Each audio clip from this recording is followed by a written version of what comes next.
क्या रूस और यूक्रेन के बीच जारी जंग एक और निर्णायक मोड़ की ओर बढ़ रही है?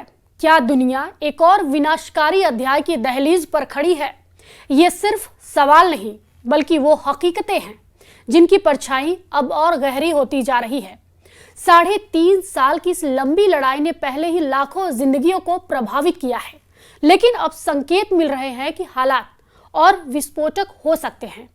अमेरिका और यूरोपीय देशों की लगातार कोशिशों के बावजूद न तो पुतिन पीछे हटे हैं और न ही उनकी आक्रामक रणनीतियों की रफ्तार थमी है। पश्चिमी प्रतिबंध, सैन्य समर्थन, कूटनीतिक दबाव, कोई भी चीज अब तक उन्हें रोक नहीं सकी है। ऐसे में बड़ा सवाल यह है कि अगर नियंत्रण की सारी चाबी पुतिन के हाथों में है, तो क्या अगला कदम पहले से भी ज्यादा खतरनाक हो सकता है? न्यूज 18 के डिजिटल प्लेटफॉर्म पर आपका स्वागत है। मैं हूं प्रिया सिंह। रूस और यूक्रेन के बीच जंग उस पड़ाव पर पहुंच चुकी है जहां से वापसी का कोई रास्ता नजर नहीं आ रहा है। अगर कोई रास्ता है तो वो है किसी की जीत या फिर किसी की हार का, क्योंकि जो तस्वीरें यूक्रेन के शहरों से आ रही है वो यही बता रही हैं कि अब पुतिन की सेना ने यूक्रेन के खिलाफ अपने मिशन को पूरा करने की तरफ कदम बढ़ा दिया है। यानी अभी तक जो जंग की तस्वीरें दुनिया देख रही थी, उससे भी भयानक तस्वीरें आने वाली हैं।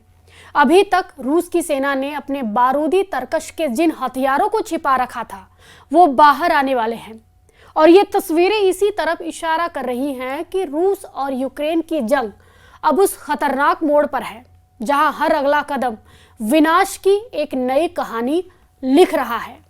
पुतिन की सेना अब सिर्फ फ्रंट लाइन पर नहीं, बल्कि सीधे यूक्रेन के दिल पर वार कर रही है। कीव से लेकर खार्किव और डोनेत्स्क तक आसमान में सिर्फ मिसाइलों की आवाज है और जमीन पर मलबे के ढेर।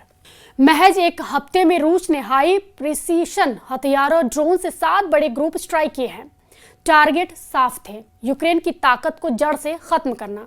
हथियारों के कारखाने, एयरबेस, मिसाइल स्टोरेज डिपो और फ्यूल डिपो सब कुछ तबाह कर दिया गया। यानी यूक्रेन उस ताकत पर हमला किया गया, यूक्रेन पर जिसका इस्तेमाल अब तक रूस के खिलाफ किया जा रहा था।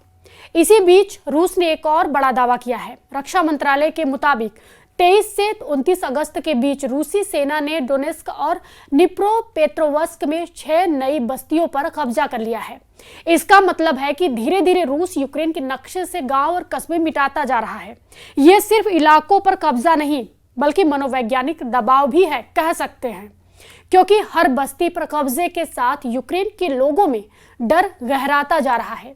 लेकिन यूक्रेन भी चुप नहीं है। रूसी हमलों के कुछ ही घंटों बाद जेलेंस्की की सेना ने रूस के ब्रायस्क क्षेत्र में एक डीजल फ्यूल डिस्ट्रीब्यूशन स्टेशन को उड़ा दिया था। ये वही स्टेशन था जो रूस के सैनिकों को ईंधन सप्लाई करता था। यूक्रेन का संदेश साफ था, अगर रूस हमारी सप्लाई लाइन तोड़ेगा तो हम भी रूस की सप्लाई लाइन को निशाना बनाएंगे। फिर भी जंग का पलड़ा भारी दिख रहा है। रूस के पक्ष में वजह साफ है। पोक्रोव्स्क दिशा, यहां रूस ने करीब 1 लाख सैनिक तैनात कर दिए हैं। हथियारों का जखीरा जुटा लिया गया है और यूक्रेनी खुफिया रिपोर्टों के मुताबिक रूस जल्द ही इस दिशा से सबसे बड़ा जमीनी हमला कर सकता है। जेलेंस्की का दावा है कि फ्रंट लाइन कंट्रोल में है, लेकिन उनकी चिंता छिपी नहीं रह पाई। उन्होंने खुद माना पोक्रोव्स्क में हालात बेहद चुनौतीपूर्ण हैं। ये वही इलाका है जहां से अगर रूस आगे बढ़ता है तो यूक्रेन के पूर्वी मोर्चे की डिफेंस लाइन पूरी तरह ध्वस्त हो सकती है। ये सब मिलकर उस तस्वीर को और साफ करते हैं जिसका अंदेशा दुनिया को पहले ही है कि ये जंग अब रुकने वाली बिल्कुल भी नहीं है। रूस और यूक्रेन दोनों ही अपने अपने पत्ते पूरी ताकत से खेल रहे हैं। पुतिन ने अपने सैनिकों को तैयार कर दिया है और यूक्रेन अपने हर जवाबी वार में ये दिखाना चाहता है कि वो अभी भी जंग के मैदान में पूरी तरह से खड़ा है। लेकिन सच्चाई यही है, जंग में जीत किसी बयान से नहीं बल्कि हथियार से तय होती है। और इस वक्त रूस के हथियार, रूस की ताकत, रूस की रणनीति सब यूक्रेन पर भारी पड़ रही है या भारी पड़ती हुई दिखाई दे रही है पूरे देश को, दुनिया को। आने वाले दिनों में संघर्ष को और भी भयावह बनाएंगे, क्योंकि अब तक जो बम गिरे वो सिर्फ शुरुआत थी। असली महासंग्राम अभी भी बाकी है। और शायद यही वजह है कि यूक्रेन के राष्ट्रपति वोलोदिमीर जेलेंस्की को इस आने वाली महातबाही का पता चल चुका है।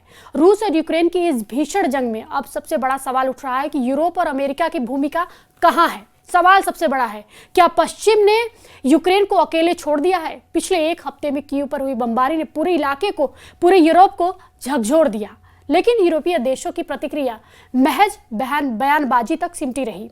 ब्रिटेन ने रूस के राजदूत को तलब किया, फ्रांस ने गंभीर चिंता जताई, जर्मनी ने गहरी निंदा की, लेकिन जमीन पर कोई ठोस कदम नहीं उठाया गया। न सैन्य हस्तक्षेप, न नई प्रतिबंधों की कड़ी, न ही रूसी तेल गैस पर कोई ठोस पाबंदी। नतीजा साफ है, यूरोप इस युद्ध में सिर्फ तमाशेबीन बनकर रह गया है। ट्रंप के अमेरिका की स्थिति और भी अजीब है। ट्रंप के व्हाइट हाउस की बजाय ट्रंप की पॉलिटिक्स इस जंग पर हावी है। ट्रंप खुद कह रहे हैं, I am not surprised, not happy, लेकिन नॉट हैप्पी यूक्रेन की रक्षा नहीं कर सकता। ट्रंप बार बार दावा कर रहे हैं कि अगर वो सत्ता में होते तो रूस यूक्रेन की जंग 24 घंटे में खत्म कर देते, लेकिन सच्चाई ये है कि ट्रंप की इस बयानबाजी से रूस और पुतिन को ही फायदा मिल रहा है। दरअसल यूरोप और अमेरिका की नाकामी दो स्तरों पर साफ दिख रही है। अमेरिका की ओर से आने वाले एड पैकेज पर कांग्रेस में राजनीति हो रही है। यही वजह है कि जेलेंस्की बार बार कानूनी सुरक्षा गारंटी की मांग कर रहे हैं। यूक्रेन की नाकामी दूसरी वजह भी समझिए। यूक्रेन की यह है डिप्लोमेटिक मोर्चा। पश्चिमी दुनिया रूस पर दबाव बनाने में पूरी तरह नाकाम रही है। पुतिन लगातार हमला कर रहे हैं, नए नए इलाके पर कब्जा कर रहे हैं और यूरोप की चेतावनियों को खुलेआम नजरअंदाज कर रहे हैं। ब्रिटिश काउंसिल और ईयू दफ्तर पर हुए हमले इसका जीता जागता सबूत है। जब अंतर्राष्ट्रीय संस्थाओं तक पर हमले हो और फिर भी पश्चिमी सिर्फ चिंता जताए तो ये सीधे सीधे फेल्योर है। ट्रंप और यूरोप की यह कमजोरी रूस के लिए एक मौका है। पुतिन जानते हैं कि पश्चिमी थक चुका है। अमेरिका अपनी राजनीति में उलझा है। यूरोप अपनी आंतरिक समस्याओं, इमिग्रेशन, इकोनॉमिक क्राइसिस और एनर्जी सिक्योरिटी से जूझ रहा है। ऐसे में अगर रूस में और आगे बढ़ता है रूस, तो उसे रोकने वाला कोई नहीं होगा। यही वजह है कि आज दुनिया भर में ये नैरेटिव बन रहा है कि ट्रंप और यूरोप पूरी तरह फेल हैं। जेलेंस्की को उम्मीद थी कि पश्चिम उनके लिए ढाल बनेगा, लेकिन अब वही पश्चिम सवालों के घेरे में है। इस युद्ध का असली सच यही है कि जब बड़े देश राजनीतिक बयानबाजी और कूटनीतिक दिखावे में उलझ जाते हैं, तब छोटे देश युद्ध भूमि पर अकेले पड़ जाते हैं। और इस वक्त यूक्रेन उसी अकेलेपन का सबसे बड़ा जीता जाता उदाहरण है, एग्जाम्पल है। लेकिन ये मामला सिर्फ यूक्रेन की बेचारगी तक सीमित नहीं है। ये हालात तमाम चुनौतियों के बीच लगातार बढ़ती रूस की ताकत और पुतिन की मजबूत इच्छा शक्ति की तरफ भी इशारा करते हैं। रूस यूक्रेन युद्ध के इस लंबे संघर्ष में एक सच्चाई अब साफ दिखाई दे रही है। पुतिन हर कदम सोच समझकर रणनीति बनाकर और धैर्य से उठा रहे हैं। यही वजह है कि आज जंग के मोर्चे पर रूस का पलड़ा पहले से कहीं ज्यादा भारी है। पुतिन की सबसे बड़ी ताकत है उनका धैर्य और विजन। उन्होंने न तो युद्ध में जल्दबाजी दिखाई और न ही अपने संसाधनों को एक झटके में झोंक दिया, बल्कि उन्होंने यूक्रेन को धीरे धीरे थकाने की रणनीति अपनाई। एक तरफ रूस लगातार नई बस्तियों पर कब्जा कर रहा है, तो दूसरी तरफ वो अपनी ताकतवर मिलिट्री इंडस्ट्रियल मशीनरी को एक्टिव कर चुका है। रक्षा मंत्रालय की रिपोर्ट के मुताबिक सिर्फ पिछले 6 महीनों में रूस ने मिसाइल और ड्रोन प्रोडक्शन में 40% तक की बढ़ोतरी कर दी है। इसका मतलब साफ है, जितना ज्यादा युद्ध लंबा चलेगा उतना रूस को फायदा होगा। यही वजह है कि पुतिन अब हर हमले में हाई प्रिसिशन हथियारों ड्रोन का इस्तेमाल कर रहे हैं। तो दूसरी ताकत रूस की ऊर्जा राजनीति। यूरोप ने रूस से गैस और तेल खरीदना बंद करने की कोशिश की खरीदने, लेकिन सच ये है कि रूस ने नए बाजार ढूंढ लिए। चीन, भारत और एशिया के कई देशों में रूसी ऊर्जा की खपत लगातार बढ़ रही है। नतीजा ये है कि रूस की अर्थव्यवस्था न सिर्फ टिकी हुई है, बल्कि उसके पास युद्ध को लंबा खींचने के लिए पैसों की कमी नहीं है। पुतिन की तीसरी ताकत है उनका घरेलू मोर्चा।